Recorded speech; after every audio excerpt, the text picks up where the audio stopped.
আমার কয়েকটা ভাইয়ে জিজ্ঞাসা করছে সর্ষে দিয়ে কিভাবে ইলিশ মাছ রান্না করে। দেখেন আগে এরকম করে সর্ষে দেব, কিন্তু আমার বোনের হাতে দিয়েছি আমি।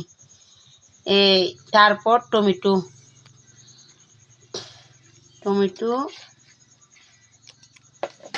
তারপর রসুন বাটা, পেঁয়াজ বাটা, আদা বাটা, সব কিছু এখানে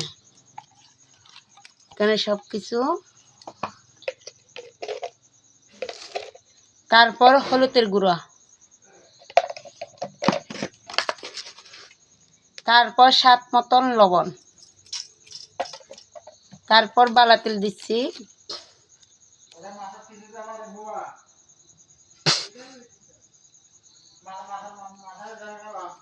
বালা তেল দিচ্ছি। তারপর আমার বোনই কিন্তু মেখে নিচ্ছে, আমি কিন্তু মোবাইলটা ধরছি।